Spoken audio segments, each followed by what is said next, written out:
Am I the a-hole for telling my parents I am willing to sell them my forgiveness? My parents expected me to be independent the minute I turned 18. They gave me the money they have saved up for my education, and they started charging me rent about $500 a month. I was lucky enough to have a partial scholarship, and I found a job in the city my university was in. So, I moved there before the school year began. With my parents' money, my scholarship, and my wages, I was able to scrape by. I rarely, if I ever, spoke with my parents, as I was kind of busy. I guess they decided that they didn't want that kind of relationship with my younger siblings because they were not presented with the same option. They both lived at home all through university and even afterwards. I got $5,000, while my brother and sister got their school paid for. I am 34 now, with a decent job and a great girlfriend whom I will be marrying this summer. I sent my parents and siblings an invitation. They called me to ask why they were not involved in the wedding. I responded that they hadn't really been part of my life in 16 years, and that I was being nice by inviting them. They said that they acknowledged that they made mistakes when I was young, but that it was in the past, and that I should get over it. Against my fiancé's advice, I sent an itemized bill for everything I paid for myself that they freely gave my brother and sister. And I said if they wanted to be a part of my life, they had to ante up. They said that they cannot afford that because they are in debt still from helping my siblings out. I just laughed at that and said I hoped that I would see them at the wedding and hung up. Now my family are all getting a hold of me to let me know how much I'm hurting my parents. The thing is that I don't want their money, and I don't want anything from them at all other than their attendance at my wedding. If they can't do that, then I'm fine with our yearly phone call. Am I the a-hole? Now for the top comments. Not the a-hole. Maybe the itemized bill was a bit much, but I imagine it was cathartic for you. Your parents haven't been around in a decade and a half. They have a lot of nerve to ask to be involved. Not being involved in your wedding is just reaping what they sowed. Congratulations on your upcoming wedding. Yeah, it is an a-hole move in a vacuum, but this is more about catharsis and appropriate response. I find this way is one of those really good ideas for dealing with crazy people. I need help with one detail. Is this the first time his family contacted him in 16 years? After the wedding invite? Because wow. I mean, it's not the a-hole all day long, even if sending a list is spiteful. But 1, it is an understandable spite. And 2, this is am I the a-hole, not am I spiteful. They said that they cannot afford that because they are in debt still from helping my siblings out. I'm sorry, what? Then why did they do it in the first place? Not the a-hole OP. Perhaps siblings can pay back now. If their perceived choice was going into debt to support their adult kids or lose almost all contact with them like OP, it's not surprising they picked debt. Of course, the reality is the choice was a bit less extreme. Let them live at home rent-free and pay what they could without going into debt. I mean, there's a middle ground that the parents haven't quite figured out. The lack of contact is also a choice that's not financial, because they could have at least checked on OP more, even if they cut him off financially. It sounds like they emotionally cut him out too. Even if OP was upset over the financial cut-off, they should have kept reaching out, because why he was upset was understandable. The way OP explains it, it seems he was the one to cut off contact. I was kind of busy, not they never called or they were kind of busy. Because he was busy fending for himself after his parents cut him off and gave him no help. Next story. Am I the a-hole for refusing to rotate events between my parents? It's a tale as old as time. My parents stayed together for the kids. They got divorced 5 years ago, basically the second my youngest sibling left for college. I, 35 female, am married with kids of my own, and nothing much changed for us other than now seeing my parents separately for the most part. I have 4 kids, all in elementary or middle school. This means we have lots of stuff going on, from school plays to sports matches to recitals. My parents are active and involved grandparents, and they both try to come to as many of these things as possible. We had, of course, about 2 years where these things were not really happening so much, but now we're finally back to a normal schedule, and these types of things are back on. For some reason, my parents' divorce proceedings have dragged on for longer than they should have, and the financial stuff is still being hashed out.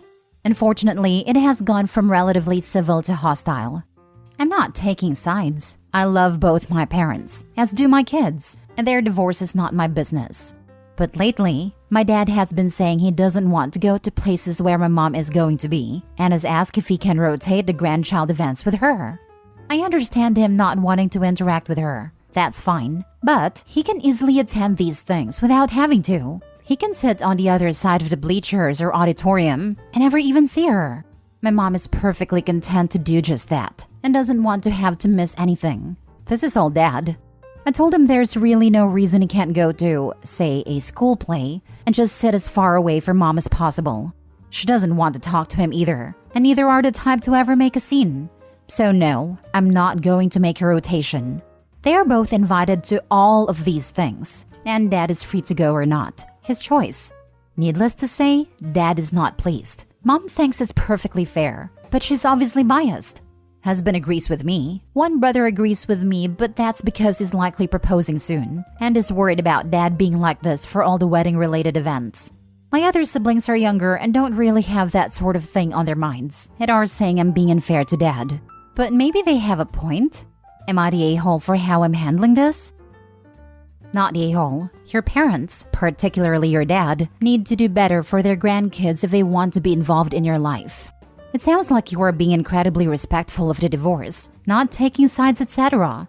Rotating events also creates huge logistical problems. You can't rotate one-off events like graduations, etc.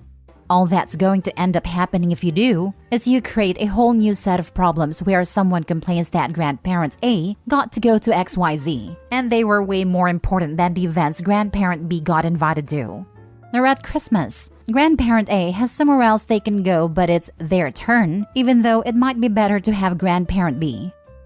Not to mention that a parent with a million kid activities to coordinate doesn't need to worry about even more logistics for each event, big or small, for no good reason. Not a-hole. Your dad's acting like a petulant child. And your younger sibs are wrong. If granddad doesn't want to see grandma, then granddad better question the love for his grandkids. He's there for the kids. If he can't look at that way, then it's a personal problem. Your younger sibs don't see it this way because they don't have kids yet. It's weird, but once you have kids, you realize that you do a lot of things for your children and grandchildren. And a mature person would see that sometimes compromises have to be made, and you may not like it, but you want to be there to support them. Definitely true about having to think about kids. Though my brother, who's planning to propose soon, doesn't have kids, but is thinking like me, because he doesn't want to be in a position of having to choose which parents attends his engagement party and wedding. And he wants kids, so I bet he's thinking about what will be when he does have them. I think the situation would be different if it was an abusive marriage. If this is all just pettiness or resentment, then it's on your dad to decide what's more important, being an active father and grandparent, or trying to punish your mom by having her barred from family events. Whether he views it as his punishment or not, that's what it is. Give it time. Don't uninvite anyone and he should come around. Next story. Am I the a-hole for telling my sister she needs to pay for childcare or I'm not going to her wedding? My female 25 sister's wedding, female 28, is in a couple months. She recently sent out invitations. I was invited as a regular guest, not a bridesmaid or maid of honor, since we live a state apart. And obviously, there's a certain level of involvement and time that goes into being part of a bridal party, which I understand. I want to be there for my sister, and obviously I'd like to see her get married. But the problem is, I'm a single mom. My son is 6, and when he's not at school, I need to be home watching him. So being out for hours at a time isn't really in the cards for me right now. My sister's wedding is child-free too. Since it's taking place in her state, I'd need to commute. And I'd probably have to be gone from my house for 2 full days. I can't have family watch my son since they'll all be at the wedding. And I don't really have friends who will babysit for 2 days. I contacted my sister and asked if she'd be willing to let my son come to the wedding with me, and explained he couldn't be left alone so young, and that I didn't have anyone to watch him. She responded by telling me her no children policy was strict, and she wouldn't make exceptions. I explained my situation again, and said I need some form of childcare or to bring him with me. I then asked her if she could pay me to hire a nanny or babysitter to watch him. She got offended and said children and weddings are both parts of life, and I need to just figure it out. It's my kid. my problem. Which, sure, that's true. But also her wedding and her making it a problem by not allowing me to bring my kid. I told her she could either pay for my childcare or I wouldn't be going to her wedding, which all she did was call me ridiculous and entitled. She said she shouldn't have to pay for my child, and that part of being an adult is knowing how to take care of that kind of thing. I think that's ridiculous. Money is tight. Childcare is expensive. I can't magically afford for someone to watch my 6-year-old, and most people would just let me bring him to the wedding. My sister says she's definitely not paying for childcare, and I guess you're not going to the wedding then. And now, my whole family is mad at me for not being there for my sister. Am I the a-hole? Edit. I'm not trying to force my sister to pay for anything, and it's totally fine if I can't come. She accepts that, and I just don't go. It only became a problem when my entire family came after me for not going to the wedding. I'm not mad at my sister for not paying. I'm mad at her for turning the family against me and saying I don't want to come to the wedding, and complaining about me behind my back to my parents. She complained about me not going to the wedding as if I was purposely avoiding it. Now for the comments. You're the a-hole. I get where you're coming from, but you went about this all wrong. I'm sorry, but it's not within my budget to travel so far. I'd also arranged to pay for childcare when I get there. I said my best. Full stop. Don't ask for handouts from a stressed out bride. Is that what people do? Good Lord. If she's gracious, she or the family will offer a solution. But you don't ask for that. That's where the entitlement came from. In the end, the kid is your responsibility, no one else's. Everyone sucks here. Opie has no right to demand childcare. It's her child and her responsibility, not her sister's. But her sister also has no right to be angry at her sister for not coming. She can choose to have a child-free wedding, but she cannot demand that people with children attend. It doesn't sound like the sister is upset if Opie doesn't attend. She was only upset at Opie's demand that she pay. It does seem that she sent her flying monkeys to shame her sister for not showing up. She also seemed comfortable telling her sister how to parent. Everyone sucks here for different reasons. You're the a-hole. It's no one else's responsibility to pay for your childcare. Completely unreasonable ask. Asking a bride to stay away, your sister of all people, to pay for childcare for a night or two so you can attend their special event is not unreasonable at all between sisters? Like, hey sis, I can't afford this thing. Do you really want me there? If so, I have to ask, can you pay for the childcare so I can attend? Otherwise, I may just have to bow out. If the conversation went like this and Opie's sister reacted with her stress and psycho in the moment, it might be fine. But Opie wasn't asking unreasonable things. This is across state lines. A travel wedding and a sister who's not even a part of the wedding party. It didn't have to be a screaming match. It could have been, oh no sis, I can't pay for that with all the wedding expenses. I'm so sorry you can't come. Like, what planet are we living on that is abnormal to ask a sister for help in a situation they're being put in by their sister? What the heck? Last story. Am I the a-hole for refusing to cut my hair for my sister's wedding?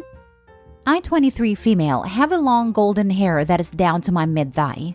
I'm 5'4", and I've been growing it out for a really long time. I had waist-long golden blonde hair at 14, and I was friends with this one girl who would often tell me how damaged and frizzy it was, and how it would look so much nicer if I cut it short. It was then brown as I had cut it, and I felt that it looked plain and not healthier. Having long or frizzy hair doesn't automatically mean it's damaged. I later learned that she was jealous and sabotaging me, and decided I'd never listen to hair advice again. Now, my sister, 25 female, is getting married. We are all very excited. Last week, she pulled me aside and said my hair is too long. It looks bad, and she doesn't want it in her wedding photos. I thought it was really rude, but I told her I'd wear it up. She said it's too long to wear up, and even when I wear it up, it looks too big for my head and body. I told her that's fine, I won't be in the photos. She told me I'm bound to be in the photos if I'm there, so I told her I won't go as I'm not cutting my hair. My family are not only agreeing with her saying it's her big day, but also saying other things like I won't be able to get a job, I look scruffy, I'm getting old to have hair that long and demanding I cut it. I want to be clear, my hair is no longer frizzy. I used good shampoo for wavy hair so it's long and wavy. It's also thick, so it isn't thinning. It's very shiny and I take good care of it. and get trimmed so there's no split ends. I get a lot of compliments towards my hair, and I've never had any trouble with working, and I see no reason to cut it other than the wedding, which I'm not willing to do. I suspect my sister is jealous and doesn't want my hair to take away her attention, but of course, she can't outright say that. Even if your hair is frizzy, they have no right to even request, let alone demand such a thing. Not the a-hole. Exactly. I have a curly hair and sometimes it is frizzy, but other people just have to deal with it when that happens. Don't cut your hair for anyone else but yourself. If you want to do it, then it's fine to cut it. If you don't, then you shouldn't. You couldn't ask your sister to dye her hair blonde/brown/black/pink/golden because that would look better with her dress on her wedding day. So why should she be the one telling others to change anything about their appearances? She either wants you there or she doesn't. Same. 3A/3B hair, and I'm sick of people having an issue and making comments on days it's frizzy. Not the a-hole. This obsession some brides have over their wedding photos is really unhealthy and bizarre to me. You just have natural long hair. She should get over it. The irony is that most of the time the photos are forgotten about after the first couple of years. I had a bridesmaid that decided her super pale skin needed a spray tan 24 hours before the wedding. She also went nuclear blonde and neon green nail polish with the deep purple bridesmaid dresses. There was nothing I could do on the day of, so I rolled with it. But I do make a point of reminding her of how she looked, and is now mortified by it, because the goal was as much attention as possible. Keep your hair, the pictures won't matter down the road. Not the a-hole. I'm very sorry for this misfortune, but the description of your bridesmaid had me rolling. Oh, I have one photo up from my wedding 20 plus years ago. I still giggle whenever I look at it. She did it to herself. Beautiful dress, Cheeto skin, nuclear blonde hair, and that nail polish.